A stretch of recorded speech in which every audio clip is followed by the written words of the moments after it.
titula Políticas de circulación y traducción de poesía en América Latina, del que participan por orden en el programa Daniel Samoilovich, Alfredo Fresia y Ana Porrúa. Diría que es un panel rioplatense o riomarplatense. Les agradezco mucho que hayan aceptado participar y me alegra mucho la presencia de cada uno de ustedes, así honestamente me alegra, de quienes soy lectora agradecida. Entonces los voy a presentar brevemente por el orden en que aparecen en el programa. Daniel Samoilovich, quien ya participó en la UPI en un congreso hace algunos años, es argentino, es poeta y traductor del inglés, italiano y latín. Tengo el dato.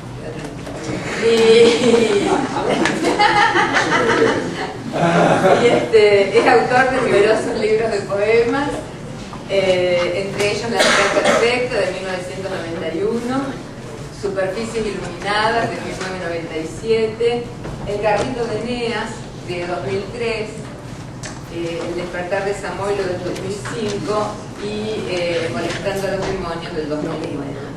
Y también, como fue muy comentado ayer, Daniel es director desde 1986 del periódico Diario de Poesía, que me parece una revista imprescindible, y cuya colección donó a nuestra biblioteca desde el 86 al 99. Y para los chicos, está en la biblioteca. Daniel Fresia es uruguayo. Perdón, Alfredo Fresia. Ahora se me corrió. Alfredo Fresia es uruguayo, pero está radicado en Brasil, en San Pablo, desde hace muchos años. Es poeta, traductor y profesor de literatura y también de lengua francesa. Ha traducido al castellano una serie importante de poetas brasileños, entre ellos Ana Cristina César, Limón, Ferreira Brás, otros más. Voy a mencionar solo algunos libros que publicó entre 1973 y 2012, Un esqueleto azul y otra agonía del 73, Noticias extranjeras de 1984, y ya pasando a la década del 90 publica El futuro o futuro en Lisboa en 1998, y en el año 2003 edita Eclipse. Y en el 2012 aparecieron en México El Memorial de Hombres que me amaron y Poeta en el Edén, que también salió en Uruguay. Y él trajo varios ejemplares de una revista que edita en México, que es La Otra. Y finalmente nuestra miembro marplatense, Ana Porrúa, es argentina, es profesora de literatura en la Universidad Nacional de Mar del Plata, investigadora del CONICET, es autora de 3 libros de poemas, Con trapos en la boca del 92, Hormigas y samuráis del 2001 y Chenque del 2005. Ana también compiló la antología de poesía Traficando Palabras y Alicia en el País de las Pesadillas y otros poemas en 1989 y 1992 respectivamente. En 2001 publicó Variaciones vanguardistas, la poética de Leónidas Lamborghini. En el año 2006 publicó Animaciones suspendidas, que es una recopilación de la poesía de Arturo Carrera que prologó. Y el año pasado publicó Caligrafía tonal, ensayo sobre poesía, que se está vendiendo aquí afuera. Bueno, ya basta de propaganda y los escuchamos. Gracias. Completo.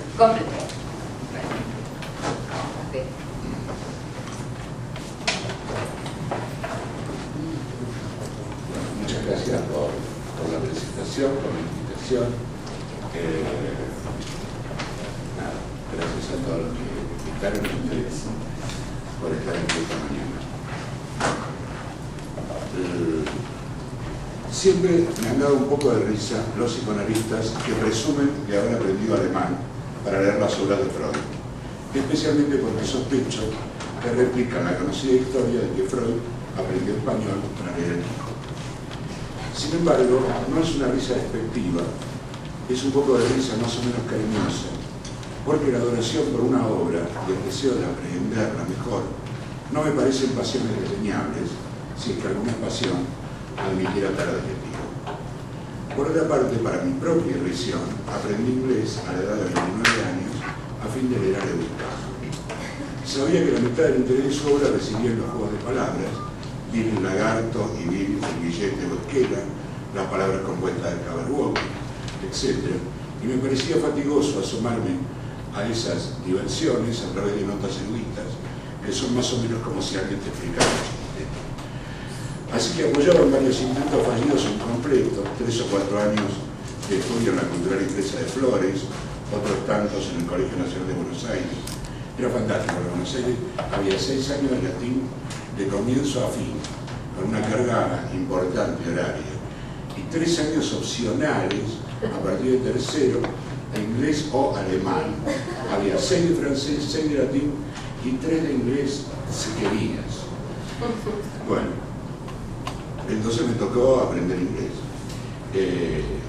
Bueno, entonces, apoyado en aquellas cosas muy completas, un día agarré Through the Looking Glass y un western y me puse la tarea súper dificultosa para mí de leer el libro en el original y anotar en unas hojitas sueltas mis propias soluciones. O sea, que me puse a traducir antes de saber el idioma, temeridad en la que después supe más de un poeta incurrido. ¿Qué significa para un poeta traducir? El tema tiene varios aspectos. Uno es la traducción como la que acabo de mencionar para poder leer, y a la que volveré después. La otra es la traducción como descanso. La traducción, por más arduo o duro que sea el trabajo, es divertido. Ustedes dirán, a mí me gustan los complementos de los extra tracks de las películas, donde hablan los actores sobre demográficos, ¿no? Todo es dificilísimo, miren, o sea, cada película parece como haber construido una torre de 18 pisos con las propias manos. La traducción no, la traducción es un descanso. Por más arduo o duro que sea el trabajo, en comparación con la escritura del poema original, es una actividad tranquila y grata. Yo soy completamente incapaz de escribir un poema si no es un ambiente de soledad prácticamente completa, que puede ser ese ambiente de soledad un micro o un bar, pero no un cuarto de una casa familiar, donde hay gente que uno le habla o suenan teléfonos. O sea, hace falta o aislamiento total o esa especie de anonimato que se consigue en un bar. Con la traducción, en cambio, es posible interrumpir un momento el trabajo y volver. No es ideal estar interrumpido todo el tiempo, pero el asunto no se escapa, porque el asunto está allí, está escrito. Si bien el lugar de llegada es un poema nuevo en la lengua de uno, el punto de partida está definido y determinado. Los sentimientos, las contradicciones, la cuestión existencial, aspectos del asunto rítmico, están ya en el poema original. No se fuman si a uno lo interrumpen. No dependen del delgado hilo de la propia atención, de la propia fantasía y de la capacidad para lidiar con la propia gente. Se podría decir esto de un modo un poco más formal. Decir que el aspecto técnico de la escritura está en la traducción separado del aspecto emocional. Mientras que cuando uno escribe un poema propio, el aspecto técnico y el aspecto emocional son exactamente el mismo asunto. Vale decir, en el poema propio va a ser la naturaleza de la emoción, recordada o evocada, y la emoción misma de escribir, las que van a determinar de alguna manera la forma. Aun si uno trabaja con alguna forma establecida, como una villanera, en un poema todo está para decidir. Aliteraciones, ritmos, velocidades, saltos del nivel de lengua o del escenario. En la traducción, en cambio, muchos de esos elementos están ya de alguna manera predeterminados, o al menos muy poderosamente sugeridos por el poema original. Por eso la traducción es una lucha optimista, mientras que la creación es agonía. Yo siempre soñé con ser escribiendo como un ingeniero que construye un puente o un físico trabajando en un acelerador de partículas. Ese estatuto técnico, que es claramente imposible cuando se lidia con los propios fantasmas, con la traducción parece acercarse, incluso con una ventaja. En ingeniería, si uno lo hace mal, puede producirse un buen descalabro con unos cuantos muertos. En la traducción, lo peor que puede pasar es una frustrante página llena de tachones y sin un verso como la gente.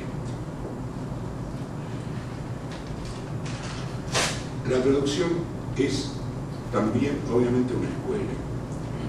10 años después de aquella experiencia con el inglés, empecé a tener ganas de recuperar el latín del colegio y me planteaba la siguiente cuestión. Si estuviera Roma, la Roma de Augusto, no las ruinas del Foro Romano, de las termas de Caracara, etcétera, como están hoy, sino la ciudad entera de Augusto sobre sus pies y la gente caminando por la calle y hablando, discutiendo en el mercado, yo me moriría por visitarla. Bueno, esa ciudad está en pie los clásicos latinos, y ellos dan la posibilidad de acercarse a un modo de sentir y pensar muy distinto del de uno, y que al mismo tiempo está en el origen de nuestro modo, de nuestra mentalidad y de nuestra lengua. Entonces la traducción me parece también una aventura de aprendizaje de quiénes fueron aquellos otros que de alguna manera podemos llegar a intuir si nos adentramos en su expresión tal como fue formulada. También es escuela a nivel de los metros, a nivel de la reflexión sobre la forma. Lleva a pensar muchas cosas que surgen cuando reconocemos que el problema de la traducción es esencialmente un problema práctico. Auden dice una cosa muy aguda. Los malos lectores son como los malos traductores. Glosan cuando tienen que ser literales y son literales cuando tendrían que glosar. Con lo cual está mostrando que lo que hay que hacer es acertar. Nada más y nada menos. Cada vez hay que acertar. No hay una fórmula fija o pura. Si uno se pone a buscar una fórmula, se encuentra con que ninguna sirve, aunque no puede hacer nada. Así nos pasó con Mirta Rosenberg traduciendo a Enrique IV de Shakespeare. Si uno empieza a pensar en todas las cosas que no tiene que hacer, llega a un punto muerto. Ejemplo, no tendría sentido traducir el inglés de Shakespeare al español del siglo XVI. Ya eso lo hizo Lope de Vega, o sea, sería lo más apropiado a nivel histórico traducirlo como Lope, a la lengua de Lope, pero al mismo tiempo sería un disparate. Tampoco se lo puede traducir como si estuviera hablando hoy. El inglés que hablan Falstaff y sus compinches en las escenas de taberna tiene un fuerte sabor local y popular. ¿Qué hacer con eso? ¿Traducirlo al argentino del bar de la esquina de la cancha? No tiene sentido. Tampoco tendría sentido traducirlo a un español general, a un español sin sabor, que no estuviera afincado en ningún lugar de la tierra. En algún momento hay que inventar una lengua mixta, una lengua falsa, una lengua de cruce de todas esas lenguas, modularla hacia algún lugar, elegir qué hacer cada vez y además tratar de que el conjunto de todas esas elecciones parciales finalmente tiene un sentido, un ritmo y un color. Les voy a dar un ejemplo de todas estas exigencias. Me arriesgo a que digan, miren, después de plantearse tantas cosas, que va a ser pero bueno. Escena 3, Enrique IV, primera parte. Entran Falstaff y Russell. Están hablando después de un episodio que estuvieron peleando con una gente, intentando un robo en una carretera. Bueno, Falstaff. Russell es un compinche de Falstaff, un delincuentón. ¿No tienes la impresión, Russell, de que desde nuestra última batalla estoy asquerosamente desmejorado? ¿No estoy un poco consumido, algo encogido, medio marchito? La piel me cuelga de los huesos como la bata de una vieja y estoy arrugado como un orejón.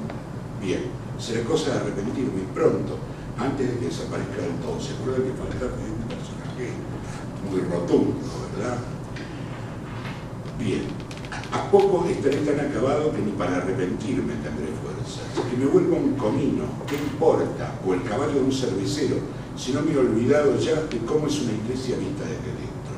Veamos, una iglesia vista desde dentro, compañías, malas compañías, habéis sido mi ruina. Russell, Sir John, semejante angustia puede abreviar la vida. Falstaff, ¿te parece, Russell? Sí, creo que tienes razón. A ver, alégrame un poquito, cántame una canción de putas. Como venía diciendo, yo era tan virtuoso como puede pedirse un caballero. De hecho, bastante virtuoso. He blasfemado poco. No jugué a los dados más de 7 veces a la semana. Acudí al prostíbulo cada quincena de minutos. pagué mis deudas 3 o 4 veces, viví en suma correcta y acompasadamente. Ahora, en cambio, llevo una vida sin orden ni compás. Russell, es que estáis tan gordo, señor, que de hecho no hay ningún compás que pueda compasar. Es decir, ningún compás de un tamaño razonable. ¿Sabes lo que es el kilo? No lo puedo escribir. El lío que fue encontrar esto entre pis, compás, o sea. Cada una de estas es una pequeña batalla. Ya estoy hablando de la película. Falta. Tú arréglate la cara y yo arreglaré mi vida. Tú eres nuestra nave capitana. Llevas a popa la linterna que nos guía y esa popa es, por cierto, tu nariz de borracho. Eres el caballero de la lámpara ardiente. Russell, caramba, si yo, mi cara no causa daño alguno. Falta. A fe mía que no. Me sirve como a otro le sirve tener en su escritorio una calavera, como memento mori. No puedo ver tu cara sin pensar en el fuego del infierno. Allí está siempre tu nariz, empurpurada como un obispo, ardiendo, ardiendo. Si yo creyera que hay en ti algo rescatable, juraría por tu cara. Mi juramento sería, por este ángel que empuña una nariz en llamas. Pero no, estás perdido, y si no fuera por el fuego que arde en tu cara, terminarías de perderte en el seno de tu madre, la tiniebla original. El caos, ¿no? Cuando en las colinas de Gaskell corrías en medio de la noche, tratando de alcanzar tu caballo, que el dinero no sirva para nada, sino pensé que eras un ignis fatuus, una luz mala, un grano de viruela buscando su salvación, una bola incendiaria disparada monte arriba. Dios te tenga en su gloria, oh perpetuo desfile, ciudad en fiestas, fogata que no cesa. Todo esto es la nariz de roja de borracho. Caminando contigo en la alta noche, de taberna en taberna, debo haber ahorrado al menos 1000 marcos en antorchas. También es cierto que, comparado con el jerez que bebiste, me hubieran salido baratas las velas del cerero más caro de Europa.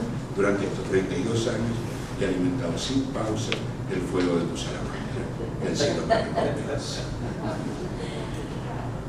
Dije antes que el inglés de Falstaff, tal como Shakespeare lo hace hablar, tiene un sabor popular, pero desde luego no se trata de un inglés coloquial.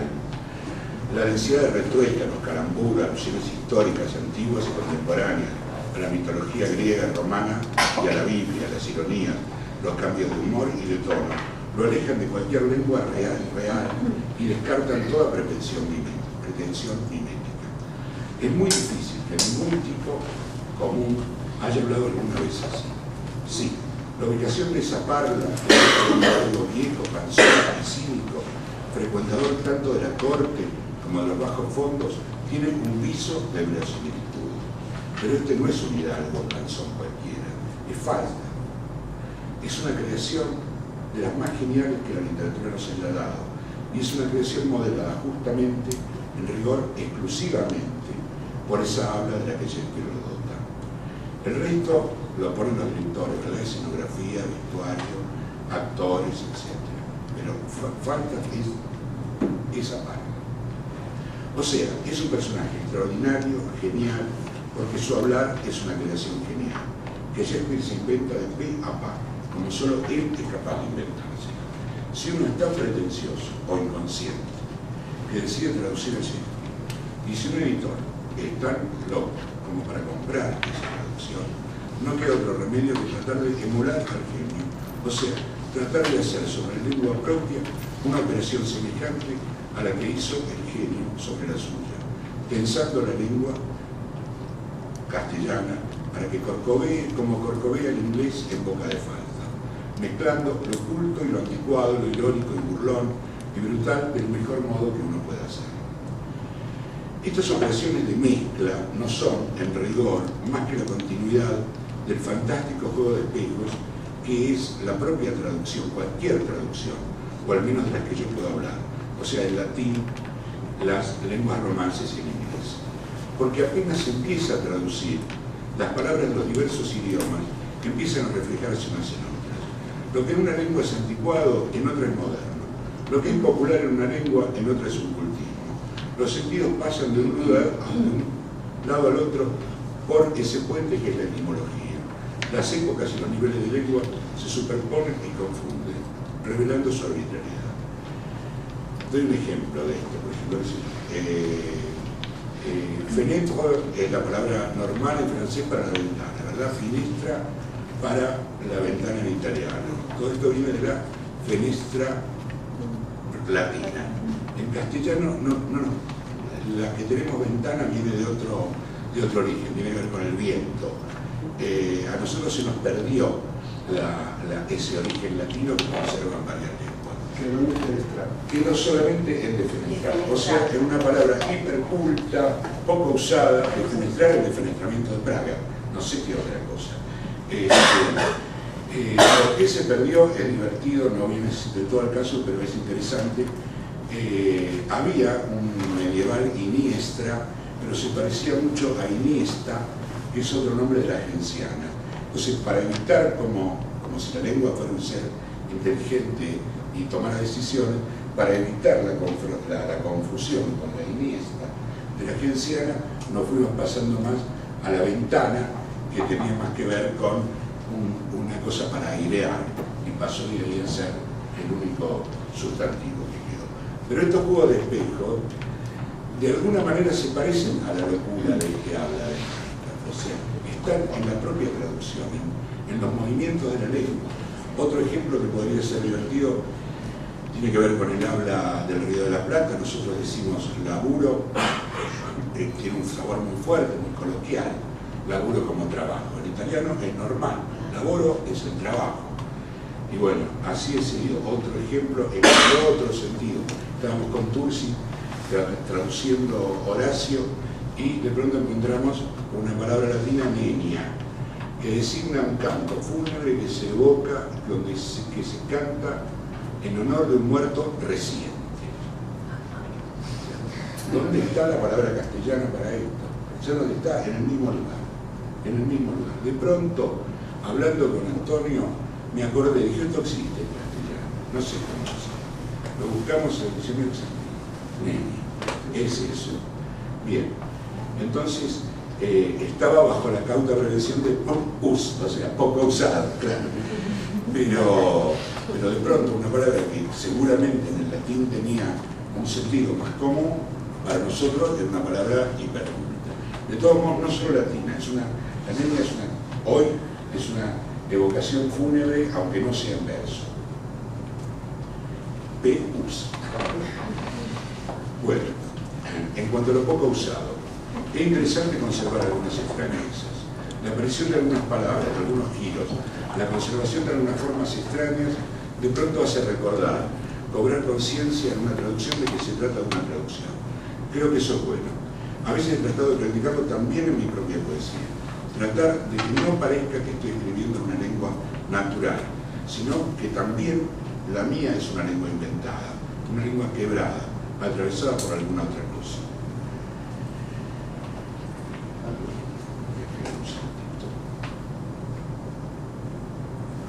La traducción es también una herramienta, vamos a decirlo de un modo un poco pomposamente, quiero leer antes de pasar a Horacio, respecto al tema de la extrañeza, la nenia y todo eso.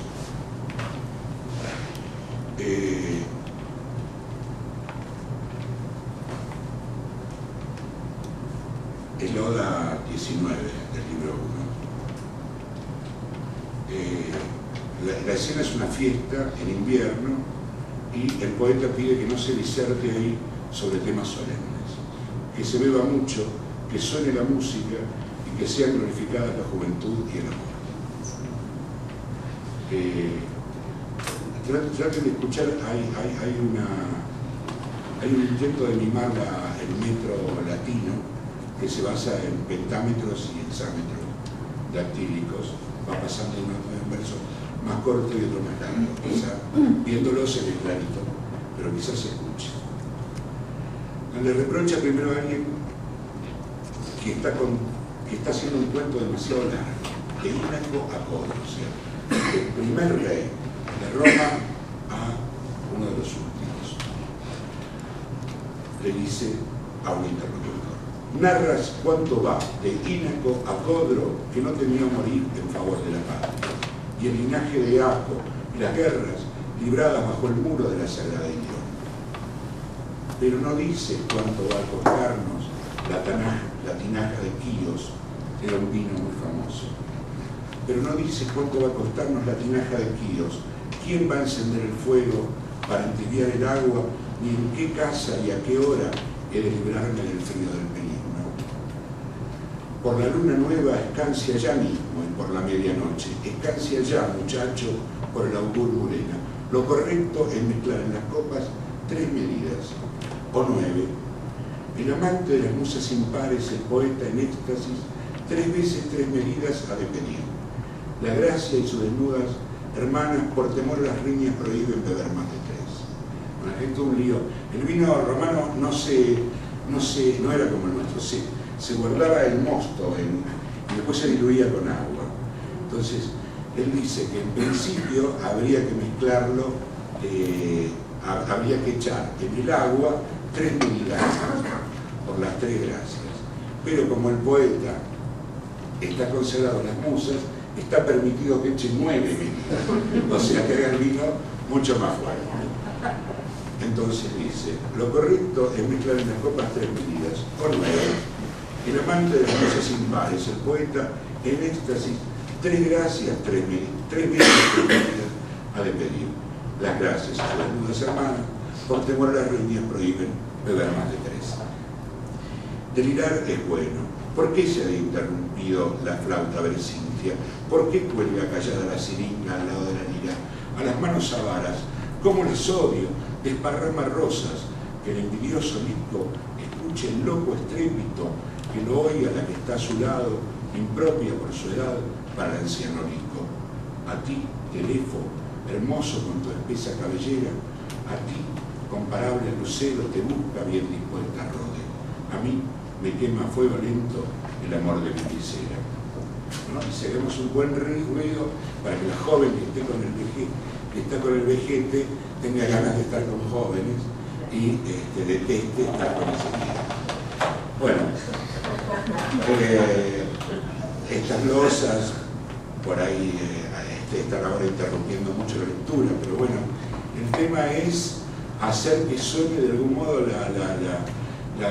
Horacio se preciaba de que era el que mejor había traducido más variedad de ritmos griegos a los metros latinos. Entonces, claro, si uno agarra y pasa esto, a mi entender, no desprecio el trabajo de nadie en ninguna época, pero bueno, lo clásico era pasarlo a soneto, punto, o sea, chúmbate, en decasílabos o en decasílabos, en el mejor de los casos, para acá y para adelante. Yo estimé que parte de la gracia del trabajo moderno hecho hoy, y no por un exceso de la filología, sino porque esos cambios de verso largo, verso corto, verso largo, verso corto, también tienen que ver con los cambios de velocidad. En un momento le está hablando a alguien, le dice que no sea pesado, que no cuente una fiesta tan larga. En otro momento al muchacho que estancia el vino. De repente hace una expresión general, odio las manos avaras. Otra vez el muchacho desparrama flores. Una velocidad, ¿no? Que de algún modo hay que mimarla también en lo rítmico. Son opciones que hace cuando dice qué quiere traducir, qué es lo que le parece esencial. Si se pierde algún pedazo del argumento en este marco, quizá a mí no me importa tanto. O sea, porque hay que elegir, ¿verdad? Voy a volver sobre esto. Bueno.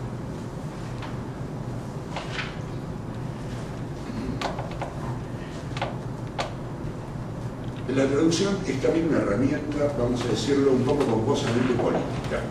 Cuando Sarmiento quiere explicar a los españoles en un salón, hacia 1850, que no piensa que nuestra cultura, la argentina, sea dependiente de la de ellos, lo primero que les dice es, traducimos nosotros mismos.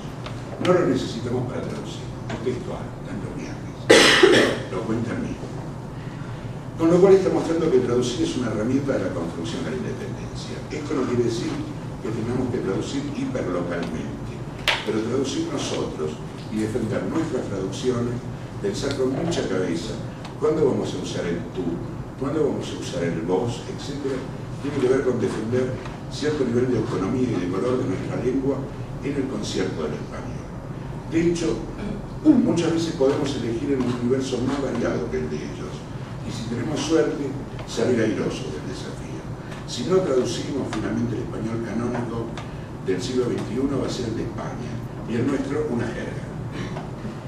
Esto no implica denostar en forma ciega y resentida todas las traducciones españolas. No sé, me gustaría citar por lo menos dos, porque hoy hay como un poco de pasada de esto, de no, nada de lo hecho allí existe, por lo menos dos que para mí fueron muy importantes. La de Juan Ramón Masoliver, de Cuerpas de Chacho Bruto, de Vía Merulana, un libro publicado originalmente en 1960, muy rápidamente traducido en el 63 por Sergio Barral, una traducción modélica, increíble, maneja un español que muy pocos de nosotros, creo, muy pocos, ni los más cultos, digamos, seríamos capaces de traducir. Cuando un español como este Masoliver, por de parte era un fascistón de mucho cuidado, pero en serio, era un fascista. Pero las mujeres argentinas. ¿Cómo? La primera mujer sí, con la que vivió muchos años es argentina y él tenía mucho el tono argentino.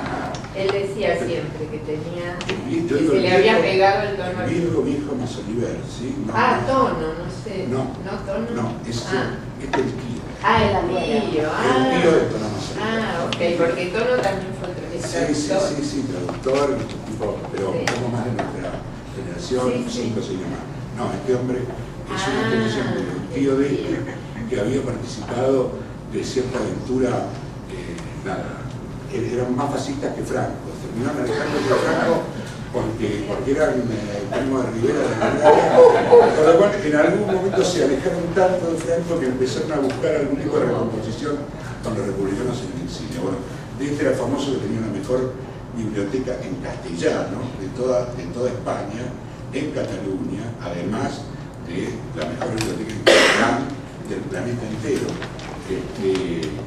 Y bueno, se apasionó con Gada, un escritor antifascista de la primera hora, autor de los peores insultos que se les puede ocurrir sobre Mussolini, o sea, no sé, de compararlo con un cerdo, con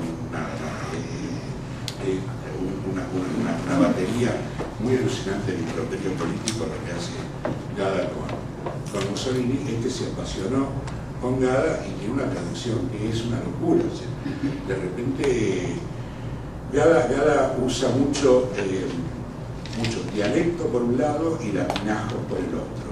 O sea, él piensa que el italiano regularizado, el toscano es una lengua muerta, una lengua arqueológica, que le hace gracia en el Dante, pero no le parece bien la exhumación de esa lengua, le parece que fue contra la variedad y la riqueza del italiano y su riqueza dialectal real. Una imposición nacionalista cuando se formó el Reino de Italia, querer imponerle a toda Italia un italiano arqueológico. Como si alguien, cosa que yo más de una vez me he sentido tentado de hacer, defendiera el yiddish y el ladino en contra del hebreo, por comparar con algo.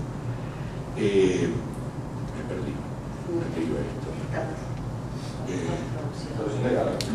Había dos. Sí, la otra la habíamos visto de Gran Certado de Heredas, también muy temprana. En el 63 se publica Gran Certado y en el 67 también en Sergio Barral sale esta traducción de Crespo, hermosa. Bueno, me quedan 5 minutos, ¿no? Más o menos.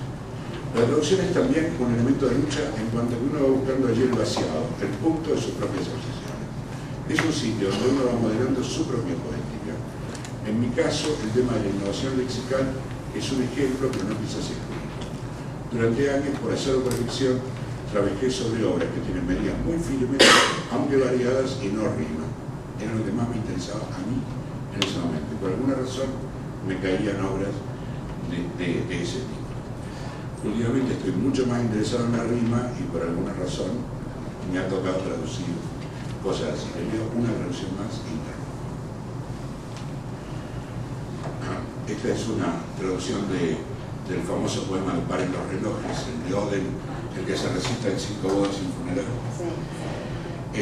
donde casi a expensas de la rima, de la medida no regular, en en Oda en sí, pero sí está salvado por lo menos algunas rimas razonantes.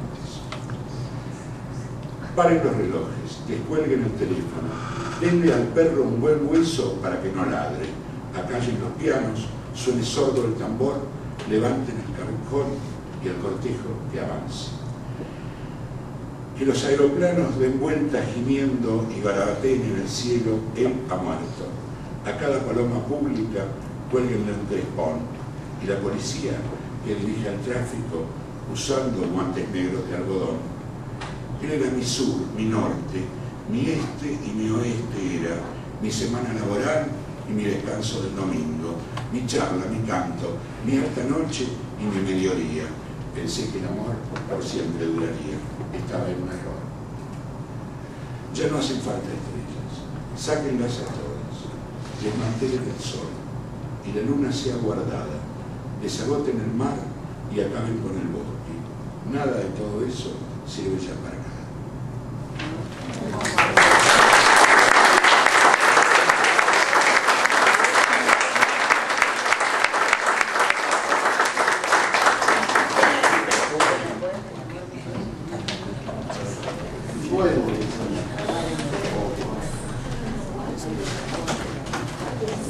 Descubrí que esta mesa de introducción no tenía total seguridad.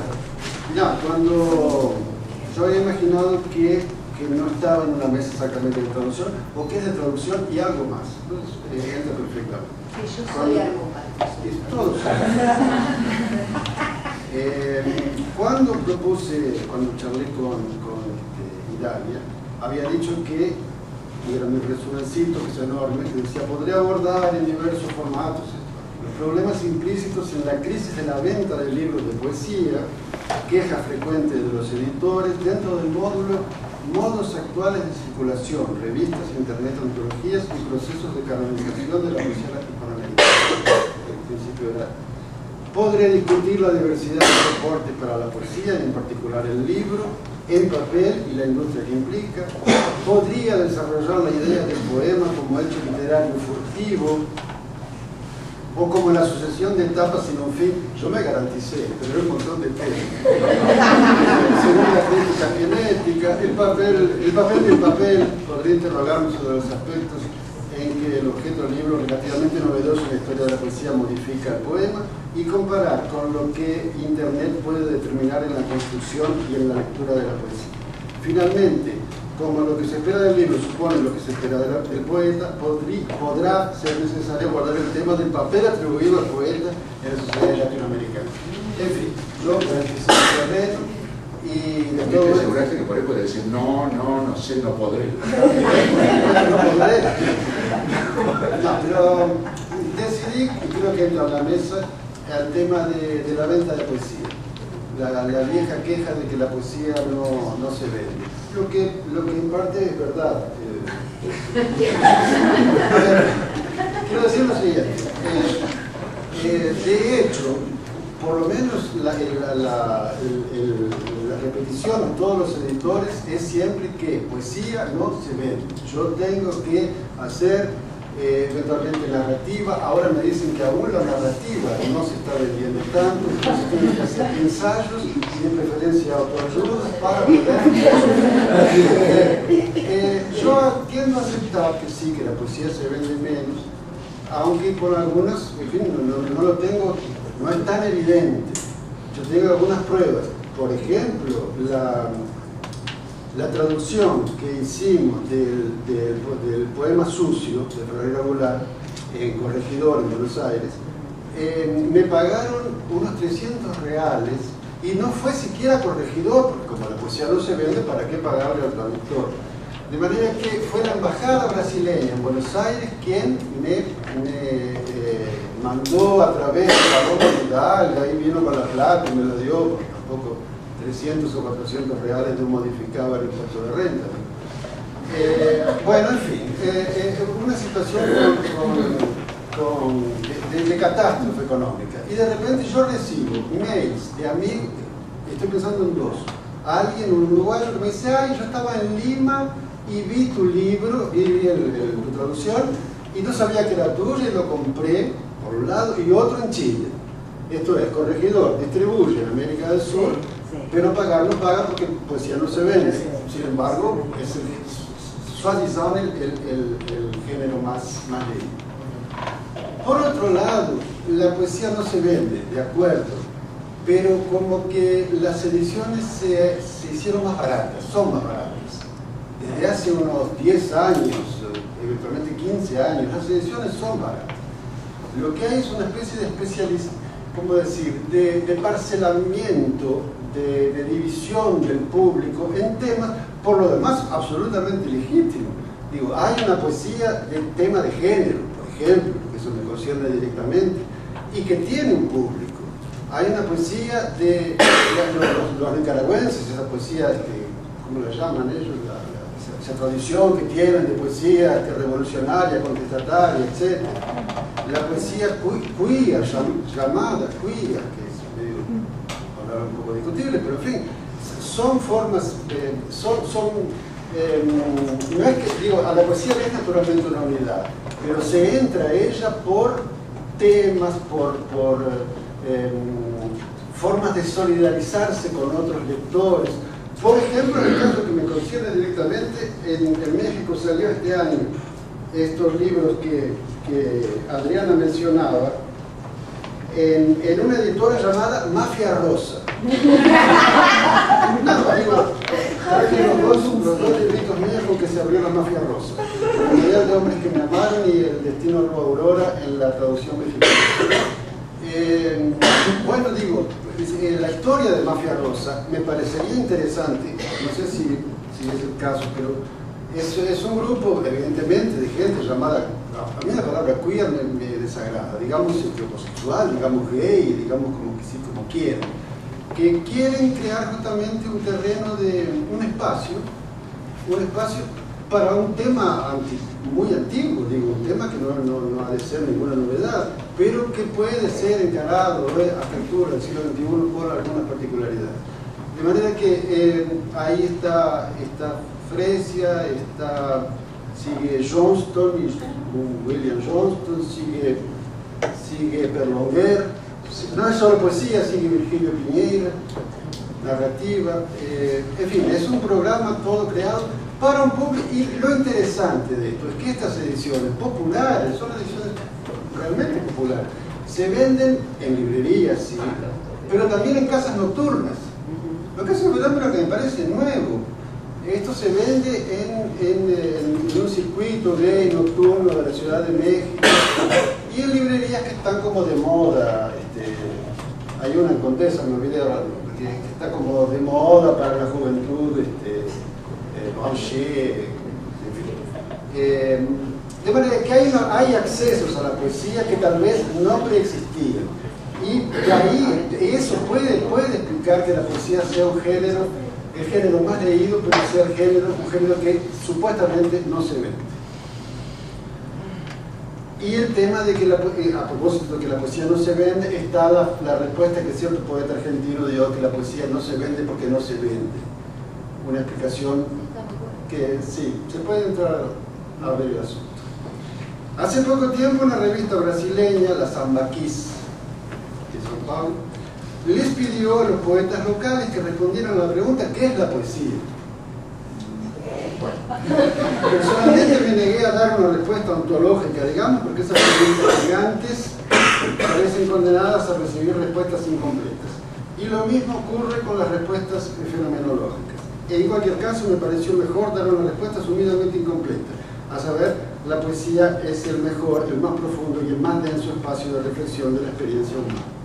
Por eso mismo, y ahí cito a Hellman, no es simpática al capitalismo, cito el verso de Hellman, toda la poesía es hostil al capitalismo. Sin duda, atención, yo ignoro lo que sí pensaría lo mismo si viviera en un país nórdico, bajo un capitalismo vigilado de cerca por un pacto social avanzado, relativamente avanzado. Pero infelizmente soy uruguayo, un uruguayo que vive en Brasil, es decir, mi experiencia es de creación dentro del espacio que logramos crearnos contra viento y marea los latinoamericanos. bajo un capitalismo dependiente en sus confines meridionales, en mi caso, sometidos a la tal de globalización, que también es globalización de la crisis.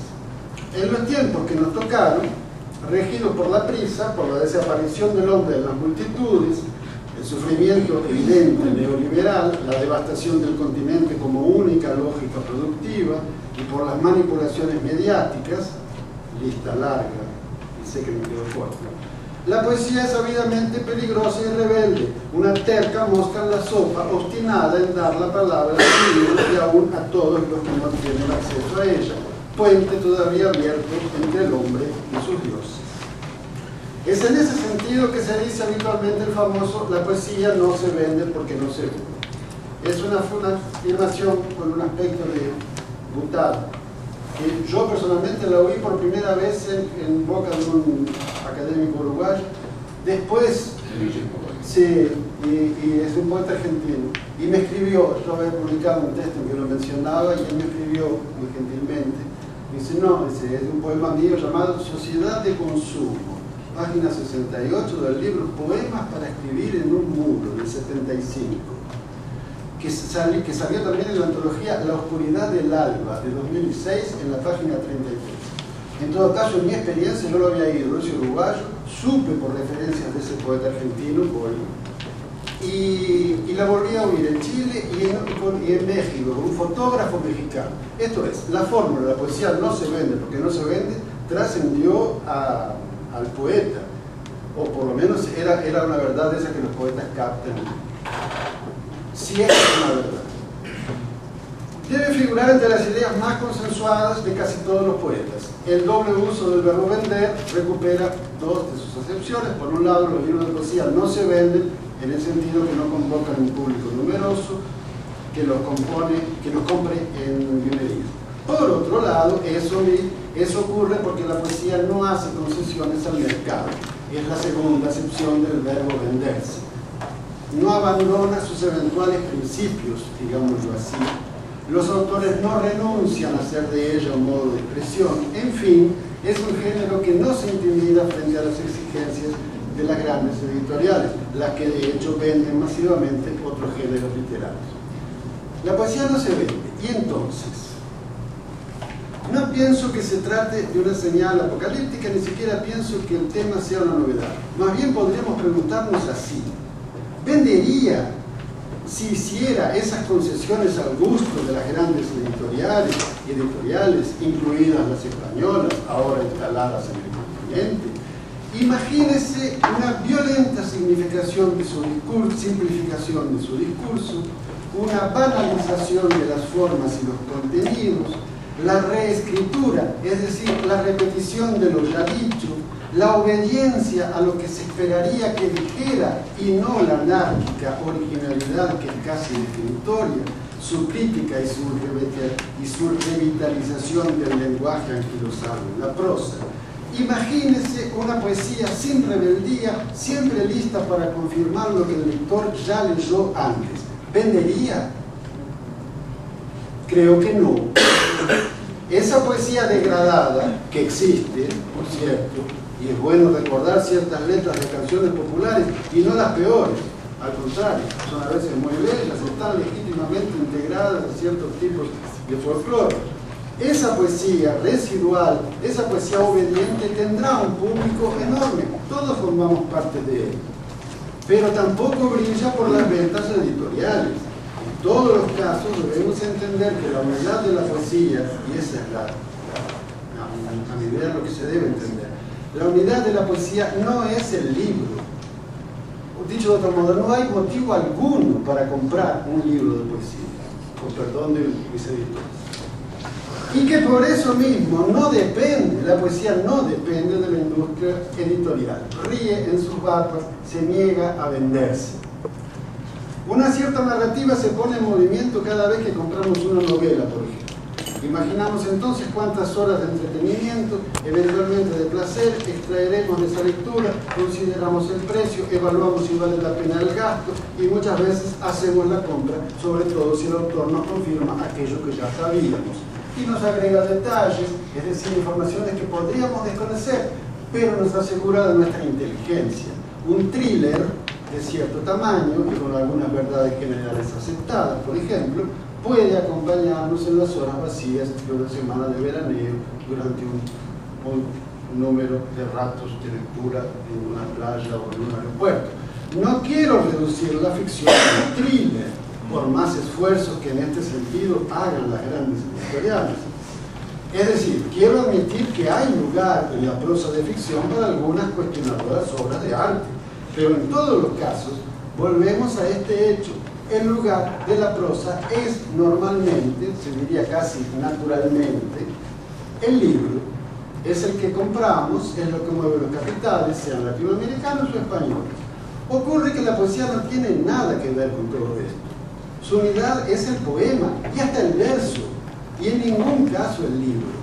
La poesía puede existir en cualquier medio, en páginas de diarios, en cualquier paisaje humano, en la computadora, por ejemplo, o hasta en ese soporte llamado memoria, un soporte fundador de metros y de rimas y que es creativo. La poesía no depende del libro, por más que en él encuentre uno de los mejores modos de perdurar.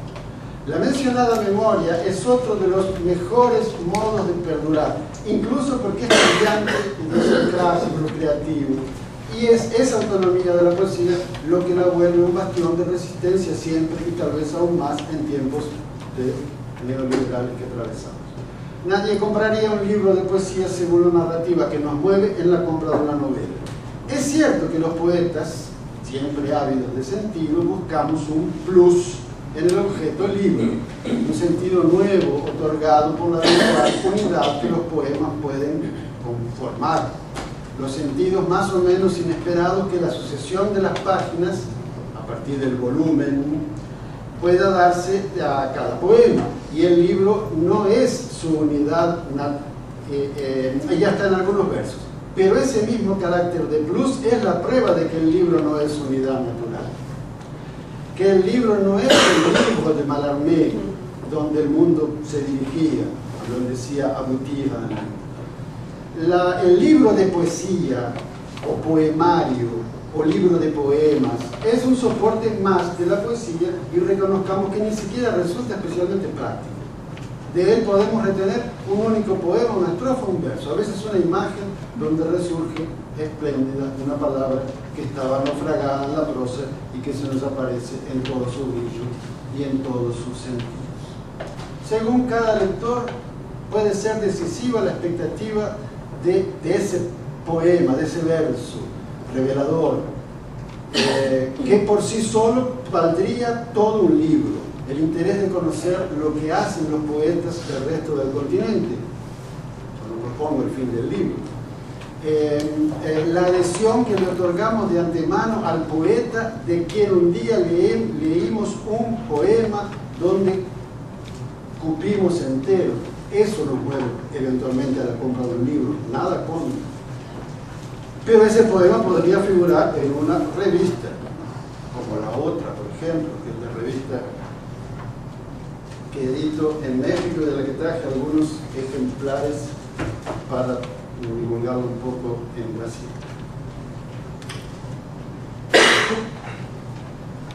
En fin, compramos el libro de poesía cuando lo compramos por motivos muy otros que los que nos llevan a comprar una novela, un ensayo, un libro de cuentos. El género más leído, es lo que se suele decir, la poesía es supuestamente el género más leído, es el que no garantiza las ventas. El género más leído es el menos comprado, hostil al capitalismo e indiferente a los dioses del comercio. La poesía vive desterrada del mercado y parece haber cambiado las subas y bajas de los gráficos por los peldaños de la escalera de Jacob. La poesía no se ve, es irremediable. Y nada más. Gracias.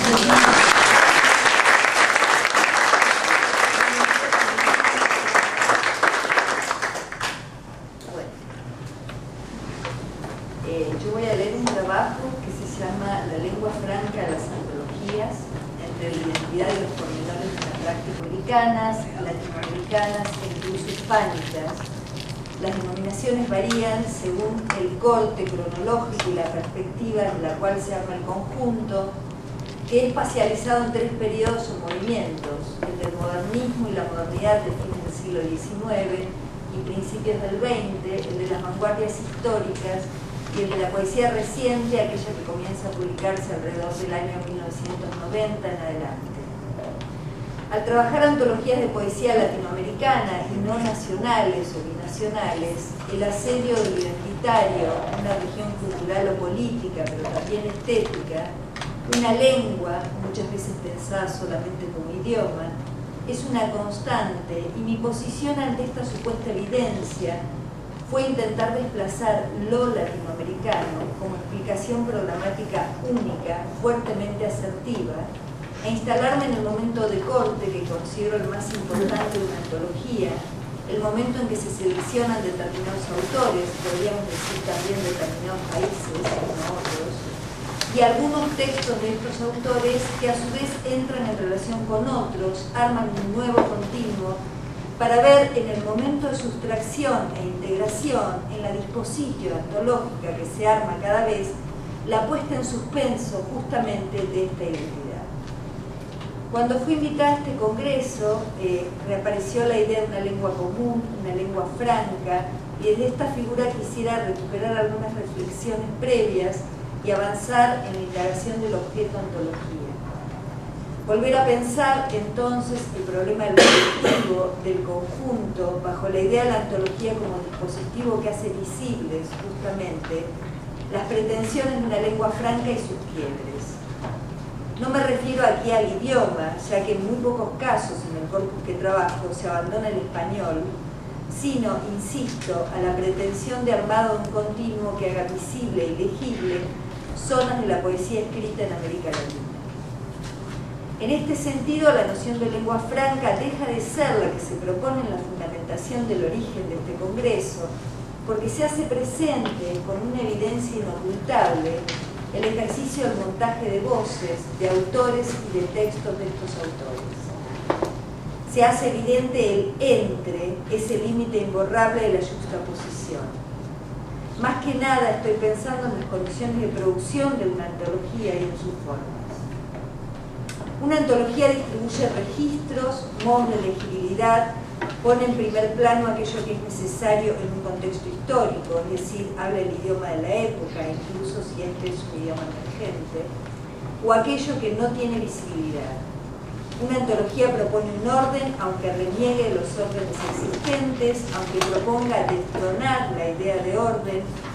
Puede tratarse de un orden más o menos estable, por supuesto, más o menos previsible, respaldado por el gesto historiográfico, el gesto crítico, o por los hábitos de lectura, por los modos de circulación a partir de ciertos eventos colectivos, publicaciones periódicas, o por sus funciones históricas. Sin embargo, siempre en este grado de convención, de estabilidad, aparece la heterogeneidad propia de la juxtaposición, cuyas figuraciones pueden asociarse parcialmente a las del archivo, la colección, e incluso en los inicios de la poesía moderna a la de las exposiciones universales. Y esta heterogeneidad merece destacarse en la lectura crítica. Porque la antología hace visible tanto el marco de legibilidad del cual habla Foucault, como el principio de heterogeneidad que atenta contra la superficie del soporte, de la superficie sobre la cual se arma el conjunto. James Clifford, en Dilemas de la Cultura, hace referencia a lo que él llama el surrealismo etnográfico y al modo en que éste pone en duda permanentemente la juxtaposición, ya que el orden, la taxonomía, entra en suspenso produciendo el efecto de la revisión de jerarquías, de puntos de unión entre los elementos de la colección. Me parece interesante adoptar esta perspectiva y la de Foucault como posición crítica que permite leer la diferencia, la necesaria heterogeneidad de un orden, porque supone abordar las antologías como objetos complejos que arman taxonomías, series, colecciones, desde la reunión de textos dispares en términos poéticos e ideológicos. Me propongo entonces leer algunas antologías como el lugar de encuentro de una lengua, o varias que tienden al colectivo, que fuerzan el colectivo de la lengua franca, pero también dejan a la luz o insinúan la más pura diferencia del conjunto.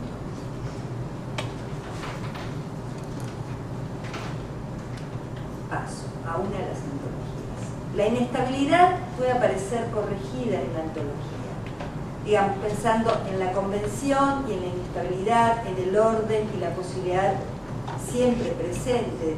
A mí me parece que esto es lo que constituye el objeto antológico, siempre presente la posibilidad de inestabilidad, inclusive de quiebre de ese conjunto. La inestabilidad puede aparecer corregida en una antología. Este es el caso del 60 de Alfredo Andrés, en relación, el 60 se llama la antología, en relación con un ingreso a este colectivo de la poesía argentina que siempre presentó conflictos y que sigue dando que hablar a la crítica. Me refiero a Alejandra Pizarnik, que en esta selección del año 1969 comparte la escena con Juan Gelman, Santoro, Luisa Futoransky, Horacio Salas o Héctor Negro, entre muchos otros. Uno de los poemas de Pizarnik reunidos en el 60 es Del árbol de Diana, un libro de 1962. Una mirada desde la alcantarilla puede ser una visión del mundo. La rebelión consiste en mirar una rosa hasta pulverizarse los ojos. Siempre pensé en la relación de los dos primeros versos con los dos últimos. Una lectura posible es la del desplazamiento, apoyado en la expresión de posibilidad que no significaría, desde mi punto de vista, una certeza. La primera mirada al mundo puede ser. El poema no dice sino puede ser, y luego adviene asertivamente la idea de rebelión, que cambia la posición del ojo. Mirar desde la alcantarilla se convierte en mirar la rosa. La focalización no es gratuita. La rosa no deja de ser un elemento que tiene que ver con la belleza y a la vez pareciera que se sale de la ciudad, está en otro lugar en el que solo aparecen la flor y el que la mira. Pero además, los dos últimos versos hablan de una forma de la visión y entonces hablan de una forma de la poesía. La poesía sería aquello que impone un nuevo tiempo y una nueva realidad a la que se ingresa pulverizando la mirada, limpiándola, instalándola en un lugar otro y en un punto que podría pensarse como un grado cero. En una tradición de vanguardia, la poesía es en tanto el sujeto se diluye en el objeto.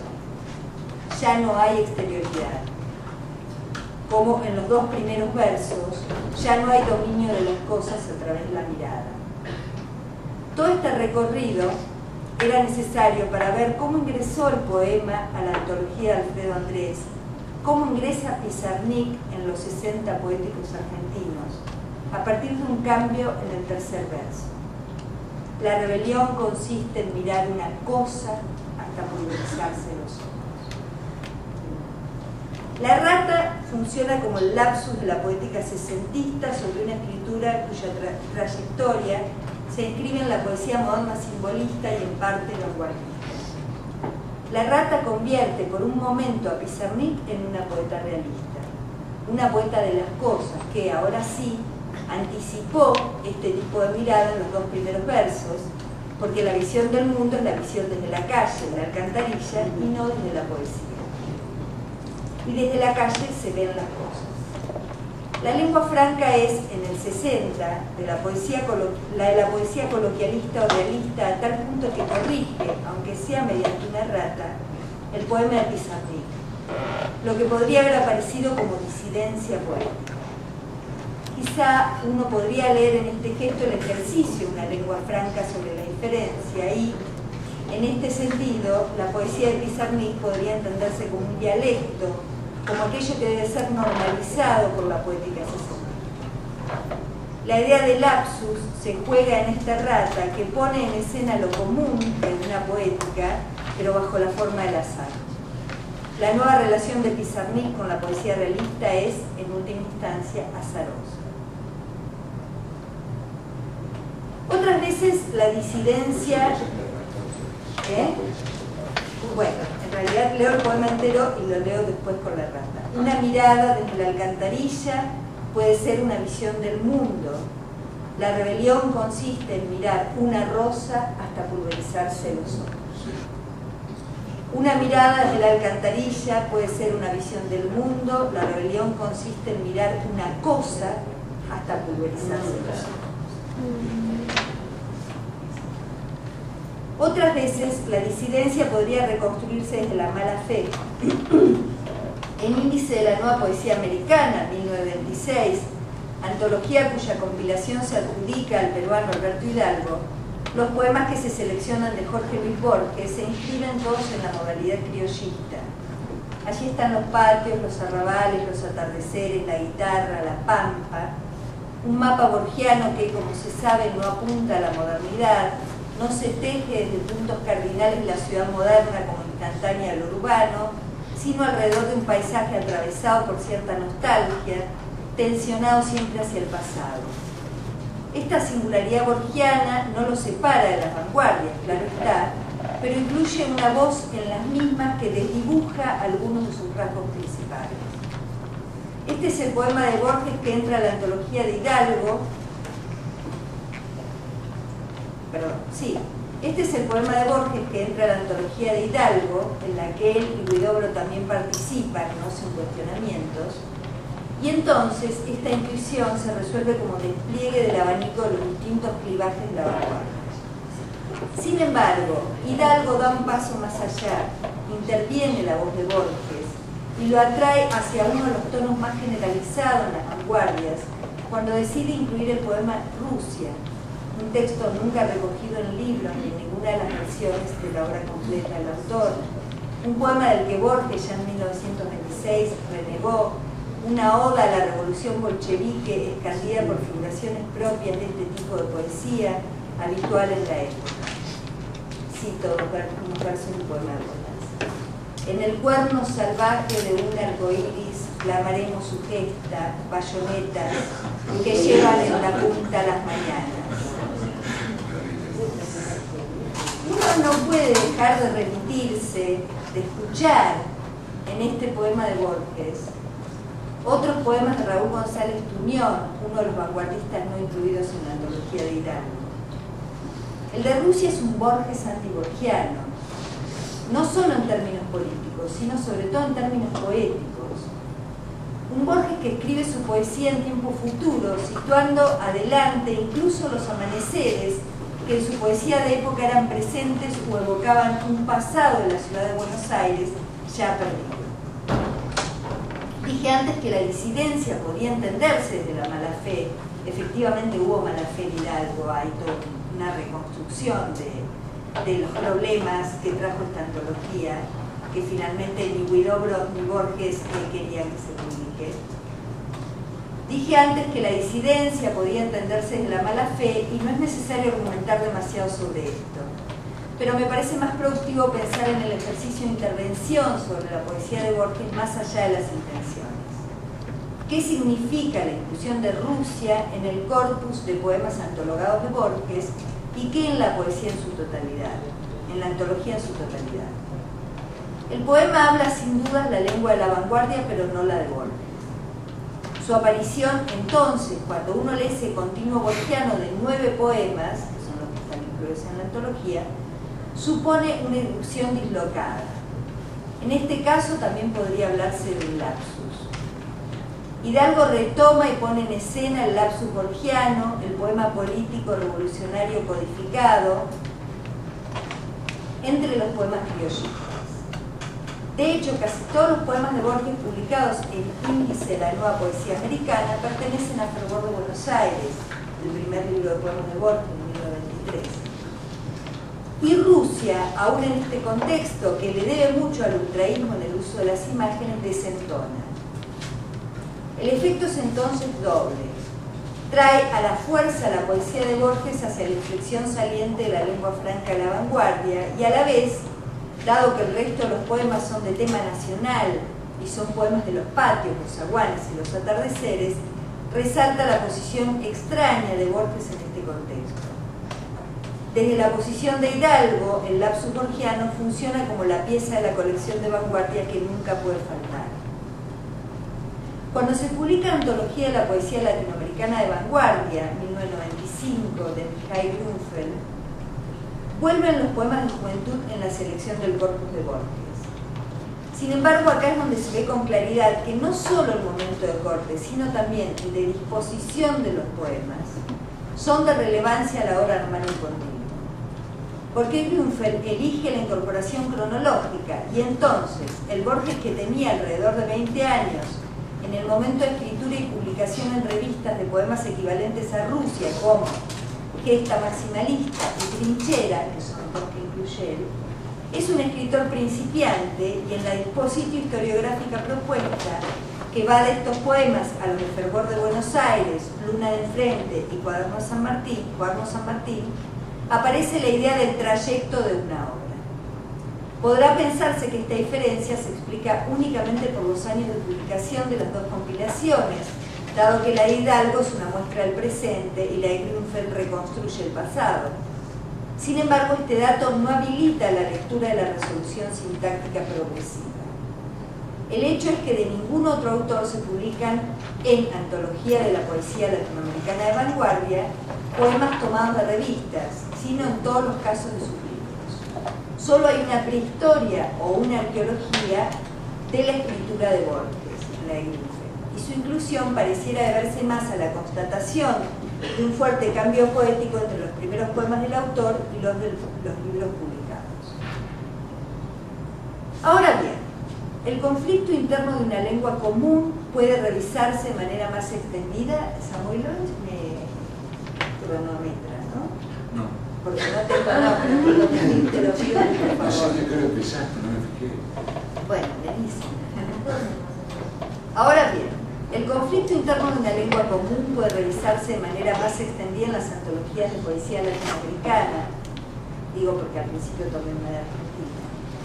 Más allá de los prólogos, la disonancia, como resultado de los textos reunidos y su juxtaposición, adquiere ya un cariz ideológico cuando se lee con claridad la cuestión del poder de la lengua. Por ejemplo, en La Corte de los Poetas, Florilegio de Lenguas Modernas, la compilación publicada por Emilio Carrer en 1906 en España. El piso del que parte Carrer en esta extensa antología es un terreno movedizo, el de lo moderno, aunque tiene un núcleo bastante estable, el de la reunión de la poesía del 98 español y el modernismo hispanoamericano. De hecho, la reunión de Rubén Darío y los hermanos Manuel y Antonio Machado o Juan Ramón Jiménez tiene allí un momento de consolidación que luego, de manera anacrónica desde mi punto de vista, se continúa, entre otros, en poesía modernista hispanoamericana y española de Iván Schulman y Evelyn Tripon Garfield, publicado en España en 1986 y en su segunda edición, que solo agrega algunos autores hispanoamericanos, en 1999 por la Universidad de Puerto Rico. La continuidad es inquietante. Entre los presupuestos del conjunto, estoy hablando de la antología de Schulman y con Garfield, entre los presupuestos del conjunto está el orden estético y antes el cultural, bajo la definición de Federico Dionís, para quien el modernismo es la forma hispánica de la crisis universal de las letras y del espíritu que inicia hacia 1885 la disolución del siglo XIX, según se lee en el prólogo de su antología de 1934, la de Federico Dionís. Y también retoman en términos culturales, como presupuesto cultural, además de Federico Dionís, en el prólogo Schulman y Garfield, la postulación filosófica e ideológica de Gauss, que arma la conexión entre crisis española del 98 y procesos independentistas en América Latina, en un texto de 1944. Estos presupuestos, decía, son los que les permiten amalgamar a Schulman y Garfield la producción del 98 español con el modernismo español e hispanoamericano, y sin embargo, por más que se separe la producción de unos y otros en distintas secciones de la antología, y más allá de la mención no ingenua de las necesidades editoriales, lo que queda a la vista es una postura crítica que sigue haciendo pie en el poder de la lengua, en el hispanismo, instalado aún a fines de los 90, porque la reedición un poco ampliada mantiene el prólogo y es de 1999, como una certeza que no debe ser sometida a revisión. El hispanismo es entonces la lengua franca y supone sobre todo la exclusión de otras lenguas, el portugués por ejemplo. La idea de lengua latinoamericana o lenguas de América como equiparables a la lengua madre, la española, y la supervivencia en el tiempo de una línea crítica que hace posible esta constelación como un universo en sí mismo, ya que se remiten a interpretaciones de hace 4 y hasta 5 décadas, y además estas se mantienen en la segunda edición 13 años después. Entonces, el hispanismo es ya una construcción respaldada por la crítica, pero esto no significa que pueda abandonarse la evidencia de su funcionamiento como dispositivo, tal como lo entienden, por ejemplo, Oscar Terán y Alberindón. Volvamos hacia atrás. ¿Qué articulaba el hispanismo en 1906, en la corte de los poetas, o bien cómo se articulaba allí el hispanismo? En el prólogo breve de Carrer puede leerse la relevancia de la figura de Rubén Darío, a quien se le otorga la cualidad de maestro de los escritores españoles. Este magisterio, sin embargo, se disipa claramente en el armado del corpus, más heterogéneo que el de la antología de Schurman y Garfield, pero con una heterogeneidad respaldada en la cronología. En este corpus se ve, en realidad, la operación que luego encontraría un fundamento teórico crítico en poesía modernista hispanoamericana y española. Porque el corpus de la corte de los poetas, que repito es de 1906, arma un coro fuertemente político que permite la escucha de voces nuevas o emergentes junto a otras que en términos estéticos son arcaicas o antiguas. ¿De qué otro modo se explica que junto a Rubén Darío, Leopoldo Lugones o Santos Chocano se incluyan los poemas del venezolano Juan Vicente Camacho, muerto en 1872, mucho antes de la publicación de Azul de Rubén Darío, o los del argentino Olegario Víctor Andrade, que murió en 1882. Nada tiene que ver su poesía romántica, la de Andrade, y patriótica, con las tendencias decimonónicas, el simbolismo, el parnasianismo, el decadentismo. Por otra parte, la poesía civil de Andrade o de Barreto, conocido en Perú por Mi Patria y Mi Bandera, poemas de reafirmación nacional, no puede ser pensada a partir de la idea de lo moderno, sobre todo tal como lo entiende Carrero en el prólogo, en tanto líneas poéticas nutridas en España y América por las renovaciones de Rubén Darío, a quien califica como un apóstol con un nuevo credo que genera una lírica aristocracia, seguida por casi todos los poetas incluidos en la antología, dice. Estos poemas, los de Olegario Víctor Andrade, Barreto o la inclusión de la española del mexicano José Pablo Riva, muy popular en la época, parecen responder más bien al discurso de la regeneración española después de la crisis del 98.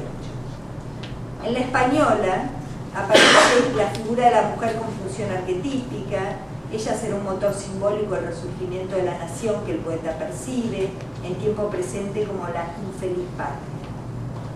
El poema de Riva es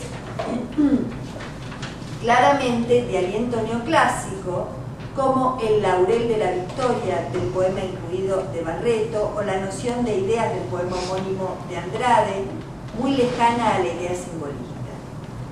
No digo que unos y otras, laureles, ideas, no aparezcan en la poesía modernista, sino que en la combinación, en el bricolage que arma la corte de los poetas, en el continuo construido con lo que se tiene a mano, esta es la definición que da Lévi-Strauss de lo que es un bricolage, ¿no? El contraste entre laureles, madres de la patria, ideas y marquesas, violines de Hungría, perlas de Hormuz, flores neuróticas o perfumes y músicas de alas, se hace evidente y la primera serie lleva aguas hacia el núcleo ideológico regeneracionista, respaldado además por algunos poemas peninsulares que en tono nostálgico evocan el pasado de España, como los de Juan Ramón Jiménez o Manuel Reina, por ejemplo.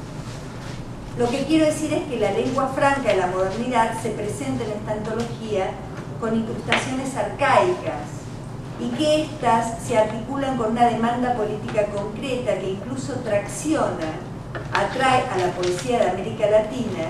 Por eso se incluye Gesta Magna de Leopoldo Lugones, un poema de aliento épico, y no alguno de sus poemas de Los Crepúsculos del Jardín, un poema más claramente modernista, un libro, perdón, más claramente modernista. El hispanismo entonces, como una línea que perdura en el tiempo y va adquiriendo distintas configuraciones y puntos de apoyo. Una lengua que es imperial, que responde al imperialismo lingüístico, del cual habla Antelo en un artículo ineludible para pensar esta cuestión en las antologías. Sus efectos se vuelven casi grotescos en la selección de Gerardo Diego, Poesía Española, Antología Contemporáneos, que es de 1934.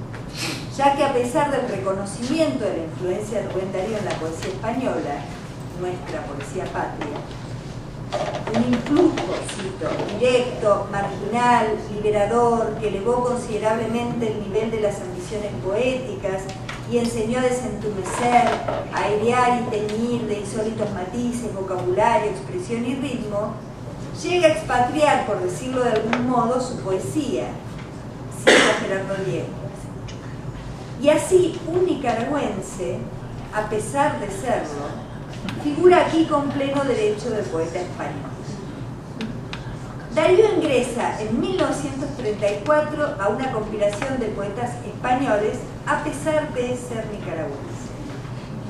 Y en esta frase adverbial, a pesar de, se hace evidente de manera escandalosa el peso de una lengua que se cree monolítica. El marco de legibilidad que exhibe, que proclama la antología de Carrer, es el de la poesía moderna, y el de Schulman y Picón Garfield el del modernismo. Sin embargo, ambas antologías construyen como soporte, como espacio en el que se despliegan y se conectan los textos, una construcción político-cultural sobrepuesta, la del hispanismo, que puede leerse con claridad en el ejercicio de corte y juxtaposición. El hispanismo arma un continuo sin fisuras, podría decirse, en la antología Schulman y Garfield, pero en la de Carrer no es una malla suficiente, en parte por la época en que se publicó, para articular todos los elementos de la colección, ni siquiera en su versión regeneracionista. Al menos en la lectura actual de la Corte de los Poetas, el hispanismo juega un papel doble. Por un lado funciona como rector homogéneo, como el que da la voz, y por otro, dada la incorporación de textos patrióticos y la puesta en común de estos con los poemas exóticos, raros y cosmopolitas de Silva, José Asunción Silva o Darío, funciona como el imán que atrae lo diverso, las distintas voces o lenguas, y pone en evidencia esta diferencialidad. Leído de este modo, en la antología de Carrer hay menos coro armónico que tribus cotejando sus lenguas. Quizás porque las líneas de división de las juxtaposiciones hoy son tan evidentes que se hace visible para nosotros un collage jerarquizado en el que el hispanismo daría un paso atrás y la modernidad, su fragmentación y sus mezclas tomaría el primer lugar. En este sentido, pareciera ser el punto en que la modernidad se une con las vanguardias, ese punto que ya no se podrá recuperar en la antología de Schulman y Garfield. Nada.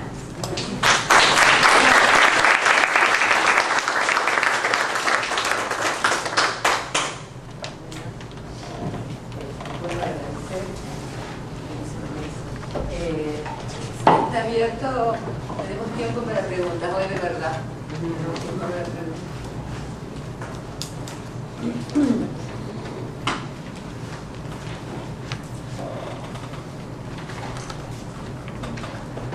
Una pregunta para Daniel. Preguntaste un montón y todas con objeciones. No, esa no tiene. Ah, no. No, lo que tú dices, que en la traducción hay una división entre el aspecto técnico y el aspecto emocional. ¿Qué tan es cierto eso? O si siempre en el trabajo de traducción se puede establecer esa división. Tú lo decías ejemplificando que en un lugar donde haya interrupciones es un lugar difícil para la creación propia, mientras que para el trabajo de traducción uno con cierta facilidad puede abandonar su tarea de ayudarla, etc. Y justamente porque habría esta diferencia. Y yo pienso quizá lo contrario en cuanto a las introducciones, es decir, que ¿por qué tantos escritores y hasta poetas les gusta escribir en los cafés? Bueno, tú citas algunas. En los cafés hay ruido, hay interrupciones, creo que es más difícil, sería más difícil para un traductor trabajar en un café. Además, digo, un poco por logística, por consulta diccionarios. Quizás soy con una tableta, pero no. Porque sobre todo tiene que estar siempre como alerta de esas dos lenguas, de esos dos ruidos, digamos, que son las dos lenguas en relación. Pero bueno, quisiera que nomás profundizaras este aspecto, porque creo que tienes razón, es decir, creo que la traducción es en gran parte una tarea artesanal que tiene mucho de mecánico, que se ha tratado eso de esconderlo a través de todas estas categorías de recreación, que son como muy ennoblecedoras, pero que también son un poco falsas. O sea, hay mucho de mecánica, de inercia incluso, pero también, como lo platicábamos ayer en la noche, hay momentos en una traducción literaria donde solo vamos a decir, la inspiración o el abandono emotivo puede resolver problemas que la pura experiencia, el puro oficio no son capaces. Sí. No, estoy muy de acuerdo. Yo lo que insisto es que aún en esos casos, o sea que además son los casos interesantes, donde la cosa se complica, donde aparece algo casi que parece imposible de traducir, donde empieza lo verdaderamente interesante. Pero aún así, y aún cuando sin duda requiere un golpe creativo o de inspiración, si querés, pero sigue siendo una cuestión técnica. Sigue siendo una cuestión nada, en el poema propio estás tratando de pescar el hilo de una emoción, que si no lo pescas el poema dejó de existir. Y aparte depende tanto de las circunstancias, ¿verdad? Que si no lo casas en el momento, está bien, puede ser que quede un apunte, que 5 años después o 1, pero hay un hilo emocional que se escapa, a veces no sé, eso claro, cada poeta tiene su propia experiencia. A ver, el bar es difícil para una traducción porque hace falta bibliografía, ¿no?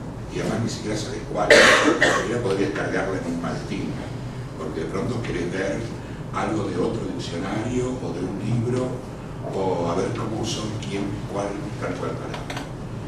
Efectivamente. Pero yo creo que, no sé, lo he conversado con varios, no con Tino en particular,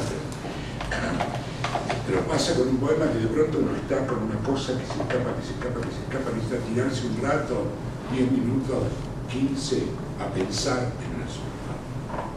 ¿Sí? Son este tipo de cosas las que un bar no va a aportar, ni una casa donde haya gente, las que requieren una cierta soledad y eventualmente el cuarto propio también para el varón, en este caso.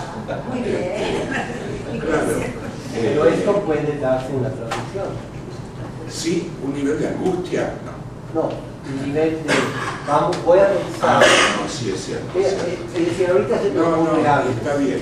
Es decir, está cumpliendo con lo de la objeción bien, con lo que prometí. Es que no estoy muy seguro, pero en la traducción uno en efecto obedece el texto original. Sí. Y está trabajando línea tras línea, sea prosa o poesía. Y todo va muy bien porque pues uno obedece un texto, como lo has dicho muy bien. La gran diferencia es que el texto que creamos no está terminado y hasta el último momento no sabemos además si lo vamos a terminar. Eso ya es un motivo de angustia que no se presenta en la traducción, donde sabemos que el texto ya está terminado. Ahora bien, cuando uno siente que la obediencia al texto, línea por línea, palabra por palabra, nos lleva a un callejón sin salida frente a una dificultad, creo que en ese momento tenemos que dejar esa ilusión y decir, ¿cómo lo hubiera hecho yo de ser, por ejemplo, una lección de poesía, el poeta? ¿No? Tomar en primera persona, olvidarnos, digamos, de esta linealidad y repensar el poema para quizá en ese momento como un conjunto, ese joven. La palabra que nos hace falta. ¿Qué creo que pasa? Sí, me ha pasado de ir, aparte puedo localizar el punto exacto, ir caminando pensando, no exactamente las palabras, sino el orden de las palabras, y cómo iba a ir hasta que de pronto, ¡pum!, apareció algo que parecía posible tomar nota, casi como si se tratara de para que no se pierda, ¿no?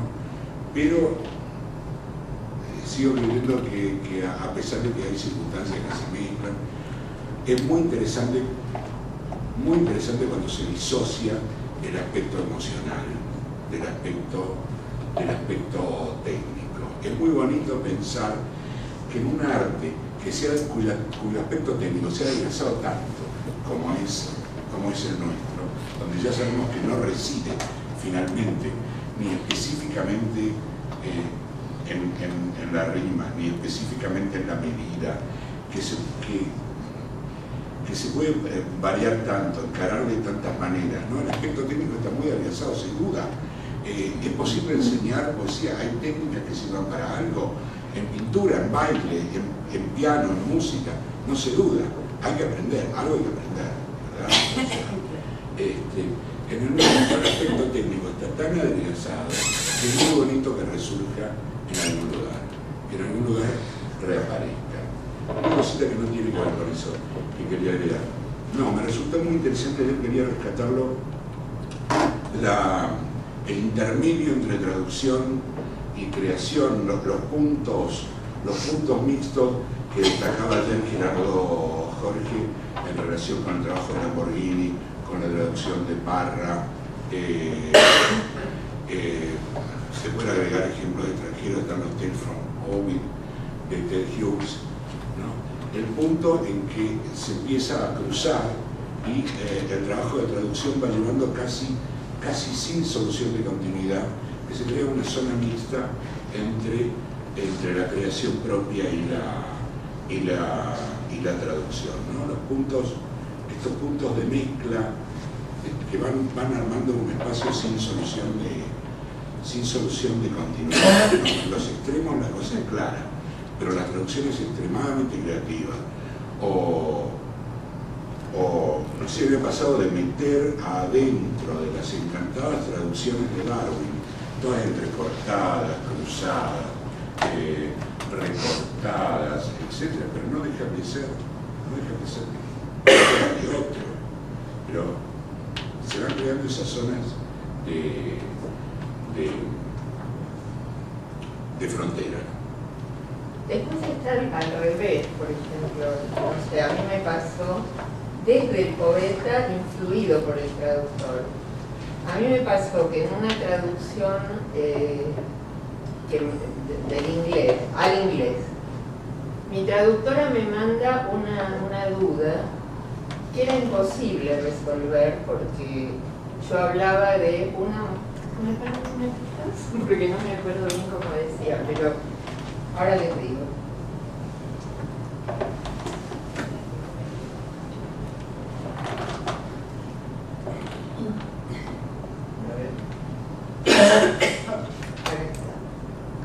Yo hablaba de un maletín que se desfonda y es en el baño donde la mochila ruge por última vez.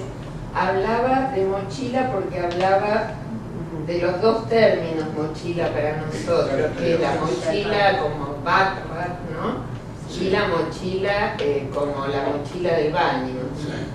Y todo el poema tenía que ver con alguien que se va, arrastra, alguien que se va, dice un maletín que se defonda, que se va con sus cosas, ¿no? Alguien que se va, una pareja, ¿no? Que se separa y él se va con sus cosas, y decían un maletín que se desfonda y es en el baño donde la mochila ruge por última vez. Claro, mi traductora me escribe y me dice, no, ella me pone backpack, listo, ¿no? La palabra en inglés, perfecto. Me lo manda sin dudas, porque no sabía que mochila. Entonces yo digo, puta, se va a perder el otro sentido. Pero después me di cuenta, y eso me parece que es maravilloso, el trabajo al revés, lo que los traductores crean y le enseñan al poeta. Ahí me di cuenta que no alcanzaba en mi poema con decir la mochila ruge haciéndome, ay, qué piola, la palabra argentina, y quiere decir las dos cosas, toda esa cosa con que uno se regodea. Y agarré y agregué un verso, puse, hablo de un inodoro que nos traga lejos hasta otras casas. ¿No? La imagen de... Porque lo que importaba era esa imagen de lo que nos traga lejos y nos manda como pareja a otras casas separadas. Entonces ahí ella puso backpack sin ningún problema, pero agregó ese verso y la imagen se ganó, y no importa la palabra, porque uno se queda pegado. Como escritor, como poeta, digo, y el traductor sin darse cuenta me enseñó, ¿no? Ahí te enseña. Este es un trabajo al revés de traducción. Uno se traduce para que el otro también pueda avanzar. Es como un... Esto es muy interesante también porque tiene que ver también con la calidad de las lecturas, o sea, la calidad de la lectura del traductor. Como tiene que hacer algo con eso. Perdón, no te escuché, ¿cómo? Que tiene que ver con la calidad de la lectura. Una vez carece de una lectura intensa, o sea, seria. El traductor, como tiene que traducir, uno no tiene esa devolución. O sea, yo tenía un poema, empezaba en Neuquén, decía, bueno, si el bosque acá en vez de ser de lo sé que árbol natural hubiera sido, empezaba a aparecer la imagen de Banquo y Macbeth cuando las brujas le dicen su sueño. Entonces, si en vez de un bosque, no me acuerdo qué árbol local usaba, este hubiera sido un bosque de hayas o de alisos, bien, mi traductor en inglés me dice, no, mira, esto fue en un brezal que le produjeron. No había ningún bosque de alisos, ni de hayas, ni de nada. No era un bosque, era un brezal, que es una zona como un páramo desierto, donde hay como unos arbustitos. Lo voy a buscar y estaba publicado en castellano, mal, nadie lo había dicho nunca, que este era un error fáctico. Digo, pero ¿de dónde saqué yo que esto era un bosque? La película de Kurosawa, en un bosquecito. Y esto es corregirse porque alguien prestó, hizo una lectura. En la siguiente edición que apareció el poema en castellano, lo cambié y creo que conseguí algún verso, no lo tengo, algún verso más o menos lindo, quizás superior, pero además más fiel a los hechos. Pero estas cosas vienen de la traducción, o sea, de una lectura atenta, que de pronto además te sacan de esa media agua que vos escribías.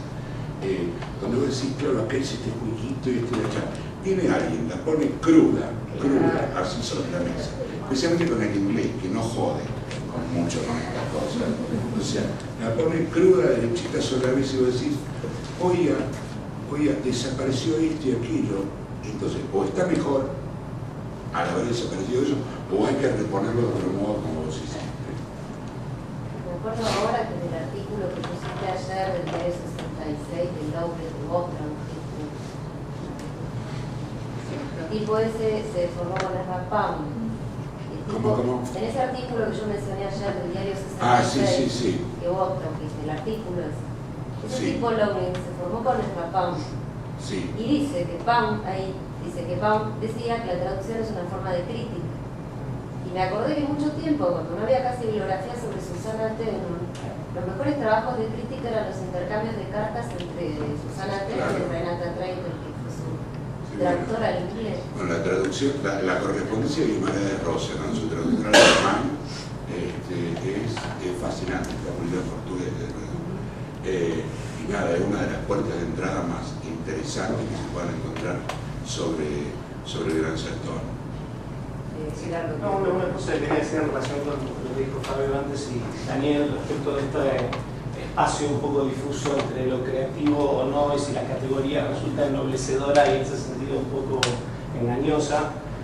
Claramente lo que creo es que en realidad lo que ocurre con esas categorías, transcreación, recreación, reescritura, etcétera, es que vienen a poner en evidencia igualmente que la traducción, aún en su acepción aparentemente más conservadora, no pretendidamente creativa, ya es escritura de poesía. Por eso me parece que un traductor de cualquiera de ustedes o cualquier traductor que se está enviando un texto no es una relación entre un poeta y un traductor simplemente, es una relación entre dos poetas, porque ese traductor tiene que escribir un poema en su lengua. Entonces lo que hacen esas estéticas, me parece a mí, es tomar eso y radicalizarlo simplemente, pero que tiene para mí el plus, un poco de lo que señalaba Daniel, que es que en el contexto de este adelgazamiento del aspecto técnico de la poesía, que yo considero que sí sería bueno que se vuelvan a enseñar algunas cosas, no dogmáticamente, pero sí para darle alguna arquitectura mínima, digamos, al trabajo, a la disciplina, digamos, en un punto que permita poner algunas cosas en común y seguramente elevar un poquitito el piso. Me parece que la traducción lo que es un tipo de escritura de poesía, en un punto también, en cualquier grado que se dé, en el cual el aspecto técnico está puesto muy en evidencia porque es prácticamente en apariencia el único que está en juego, porque el texto, entre comillas, el espíritu del texto ya estaría en ese original. Entonces supone una gimnasia técnica muy desafiante en ese punto. Y además, por supuesto, no está, o sea, la verdad es que no está. Cuando hay que verterlo de verdad a otra lengua, uno se da cuenta de que justamente cuando aparecen esos casos difíciles que dice Fabio, que hay que optar, ¿qué dijo? O sea, Shakespeare, de pronto empieza a hacer toda una cosa con el anillo que lleva alguien, porque tiene una calavera, entonces era un anillo que lo llevaban las putas, lo llevaban, y hay todo un juego con que recuerda la muerte, la fragilidad de la carne. Pero todo esto surge de los Shakespeare, muy interesante la traducción, está tan anotado, ¿no? Como se enseña para el secundario y todo, viene mitad, acá el texto, como el bilingüe, pero viene acá el texto de Shakespeare y acá las notas. Entonces, es muy interesante. Ahora, si uno quiere meter todo eso en la traducción, porque todo eso está en el original, ok, todo está, pero si quiere poner todo, resulta que ya hace una glosa, ¿no? Lo pierde. Si pongo todos los sentidos, porque los entendí, ok, los entendí, estoy entendiendo que tiene una profundidad, una cantidad de alusiones medievales,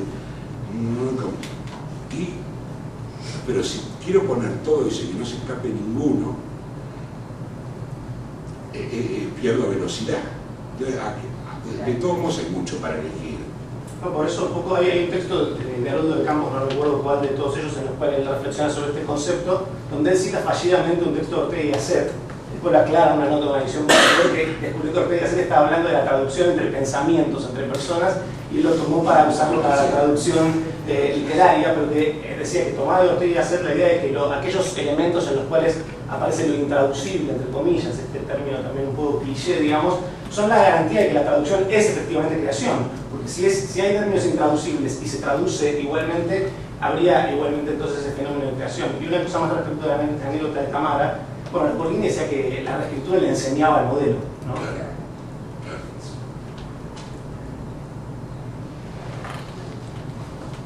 Sí, no. Sí. Quería decirle a Alfredo que me gustó mucho tu trabajo. Me parece que tiene un tinte de provocación. No sé si estoy de acuerdo en que la poesía es igual en cualquier formato. Yo creo que hay libros de poesía. Me parece que es distinto leer un libro de poemas que leer un poema aislado. Me parece que lo que está en la web se lee distinto. No, la idea de volumen, la idea de sucesión, que tienes manchas temáticas que se crean, que tienes un poema que te potencia al otro, le da un valor, por ejemplo, un juego de espejos, por ejemplo, o por oposición, que los poetas aprovechamos en lo que hacemos son libros de poesía. Eso existe y eso tiene su... Ahora... Pero no es cierto que los libros de poesía no se vendan. O sea, ¿se acuerdan? Mondadori sacó, pero en portugués debe haber ejemplos a montones, una colección semanal de poesía súper, no era complaciente, no era tonta, era una bolona chiquitita, lo único. Bueno, vos tenés como saber... No, pero como no son libros, sí, ok, se vende, no tiene una subvención, si la gente no fuera y lo comprara, sonaría. Entonces, nada, estaba esa colección de Mondadori, digo porque eran libros, no era era un librito chiquito, la dirigía María Moch, estaba súper bien hecho, estaba todo prolijo, no tenía rata, y no era poesía complaciente, pero de ninguna manera. Había Toticuati, se vendían los kioscos, y Mondadori no lo hubiera hecho si no lo hubiera vendido. Es que repetimos cosas que alguna vez fueron... No, pero la pregunta es otra. Sí. ¿Hasta qué punto el libro modifica al poema? Evidentemente sí. La sucesión de poemas te crea juegos de espejos, de diálogos, etcétera, que modifican cada texto en particular. En cuanto a la venta, no es exacto que los libros no se vendan. Tampoco sería malo este tema del mercado. Hay una confusión total sobre esto. En el mercado existía también, antes del capitalismo, el mercado y el capitalismo no es lo mismo. Había caravanas que cruzaban el desierto, llegaban a un lugar, ponían un tenderete así, vendían cosas. Eso es el mercado. Es una alternativa civilizatoria, súper superior a que alguien agarre un palo y se lo parta a otro en la cabeza para sacar lo que otro tiene. El mercado es una gran cosa. Viva el mercado, viva el dinero, está súper bien. Una cosa es eso, otra cosa es el capitalismo. Atenti, repetimos muchas cosas sin entonces, la poesía resiste al mercado, pero la poesía esa otra de que es intrínsecamente opuesta al capitalismo. Claro, en Pound es opuesto al capitalismo porque él la piensa como se hiciera el fascismo. Tampoco es muy ventajoso. Cuidado. De Herman, bueno. No, digamos, en una sociedad que no crea las condiciones de silencio interior, de reflexión, de capacidad de reflexión. No por el mercado. No por el mercado. Es por un sistema que es capitalista. Sí, está bien, pero atenti que el comunismo no sé si te crees. No, yo no lo estoy poniendo el comunismo. El comunismo es otra forma de... A ver, ¿dónde estamos? Yo cito a Herman que habla del capitalismo. Digamos, habla después de la globalización. Globalización de la crisis. Es en ese contexto donde realmente sufrimos para leer poesía. La poesía exige una disposición que no se encuentra, hay que ser casi extravagante para encontrarlo. Hay que llevar una vida a veces un poco diferente de lo llamado de la norma para entrar en ese estado de poder leer poesía. No quiero exagerar y caer en una especie de lectura romántica, hay que entrar en trance. No, también uno puede leer un poema cuando no tiene tiempo para leer una novela. Claro. Digo, siempre la poesía se puede leer, uno la tiene ahí y puede... Hay algo de lo que vos mismo dijiste respecto de esta especie de versatilidad para adaptarse a distintos formatos, que si pienso incluso en poéticas tecnológicas, etcétera, hay un trabajo que el verso mismo puede ser una unidad, bueno, eso sería una ventaja en términos de la portabilidad. Porque el libro es una novedad en la historia de la poesía. El libro es una novedad. Vos mencionaste también muy interesante el tema de la canción, ¿no? No pienso solamente en la canción popular. ¿Qué pasa con cuánto le consideran una letra de los Redondos Ricota, por decir algo? Sí, y una rayada. Bueno, entonces hay cierta, ¿no? Quizá la poesía tenga algunas ventajas en esta época que, como vos bien señalás, está un poco propicia a la atención. Hostil, dice Herman, con la del capitalismo. Cambiar capitalismo por situación actual de la sociedad. Ahora, no, Morábito, no te iba a decir, Morábito que fue publicado en la revista, ¿verdad? Sí. No, yo tengo la impresión que en el momento de escribir poesía hay un diálogo de yo mismo con yo mismo que es impensable si me interrumpen, si hay alguien por ahí interrumpiéndome con preguntas, etc. Esa experiencia la tuve muy especialmente en ese último librito mío, poeta en el Edén, que incluye poemas en decasílabos y en alejandrino. Una experiencia que era más o menos nueva para mí. Y vos sabés que cuando estaba escribiendo algunos de esos poemas, yo sé, todo esto de un modo muy relativo, pero sentía que el poema se componía solo, si me lo permitís. No estoy hablando de mediunidad, pero había un momento en que el poema se componía solo y que yo me decía, vos Alfredo, callate. Y el poema seguía. Esa experiencia, que lo es de mediunidad, yo no soy especialmente medium, pero digamos, esa experiencia es inimaginable, digo, si no fuera en absoluta soledad. Sí, puede ser. A veces la interrupción es muy enriquecedora, ¿no? Nos pasamos. No va a dar tiempo, espacio para contemplar ese tema. Puede ser, sí. No, pero muchas veces las interrupciones no requeridas, incluso las que nos irritan, porque sentimos, estamos concentrados, nos amurallamos, alguien nos interrumpe, algo nos interrumpe y despotricamos contra eso. Y luego resulta que ese desenganchamiento fue muy fecundo porque, no sé, nos aportó otra cosa. En fin, esa es una cosa que no podemos establecer. Es un enigma la construcción. No estoy muy seguro, pues lo que voy a decir, pero esto de las generalizaciones, ¿no? Hemos estado hablando de una manera muy general y eso no sé qué también le haga a la poesía. Entonces decimos la poesía como si todo fuera la poesía. Entonces un poema es fácil de leer, es más fácil de leer que una novela. Bueno, depende del poema, depende del poeta. Un traductor es como un poeta, ¿no? Bueno, depende del traductor, depende del poeta. A mí la traducción me parece bastante atrevida, no lo entiendo porque hay traductores en últimas. Pero lo que sí estoy seguro es que hay escuelas de traductores, o sea, la traducción es una profesión, lo que no es la poesía, ¿no? El poeta no es un profesional. Si hay poetas, si hay traductores profesionales, ¿no? Otra cosa es que haya poetas metidos de traductores, y ahí tampoco podríamos generalizar, ¿no? Una cosa sería Borges traduciendo a Paul Whitman, otra cosa sería X poeta traduciendo a otro poeta. Entonces, yo creo que generalizar no le hace bien a la poesía. La poesía en sí es desobediente, entonces, si es desobediente la poesía, desobedece las generalizaciones, ¿no? Sí, pero un poco la invitación que yo haría a que si vamos a hablar precisamente, ¿no? No podemos decir la poesía, tratemos de ser más finos, ¿no? En el pensamiento, porque si no caemos aquí en ¿no? Lo que dijo ayer, creo que fue Daniel, bueno, que la rima solamente sirve para ¿cómo es? Hacer disparates, ¿no?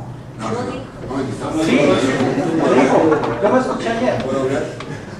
Es una generalización también. Creo que sí, que puede hablar. No, yo dije exactamente que era una máquina de disparatar, pero no dije que solamente se lo aprendió, y aparte que solamente, en realidad me parece interesante porque pone la carga en una noción de que el disparate nunca lo podría haber hecho porque yo lo pienso en términos positivos.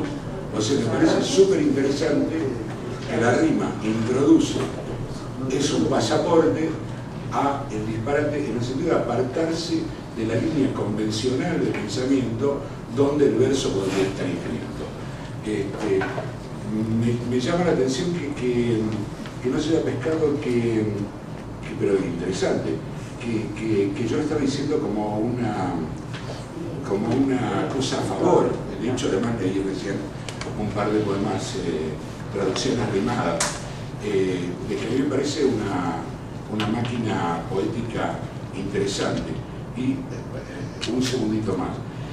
Disparatar en el sentido de salirse de la línea lógica previsible del razonamiento. Y con esto no hace más que reforzar la rima. Está muy claro en la historia de la poesía que la rima es un refuerzo del ritmo, que es una grilla artificial que se sobrepone a la expresión natural del pensamiento. Y Y de ahí mismo creo yo que surge la eficacia poética, más allá de que tengamos ritmos fijos o no y que estén superpuestos con la rima o reforzados con la rima o no. En general, el hecho de que una grilla artificial, la grilla rítmica, la grilla de una respiración, de un ritmo, se sobreponga a la prosa, a lo que va para adelante, se le ponga esto otro, el verso, que es lo que va para atrás, versos, vengo contra. Esa oposición es donde surge las extraordinarias cualidades de la poesía, su oscilación, su ambigüedad, o como la quieran llamar, entre el sentido y el sonido. Si esa grilla rítmica no se sobrepone, no hay poesía. Y la rima es una forma más de refuerzo de esa grilla rítmica. Por lo tanto, es algo que impide, que traba, atasca el fluir regular del pensamiento y es por lo tanto una manera de tratar. Queda claro que lo digo en sentido positivo, no negativo.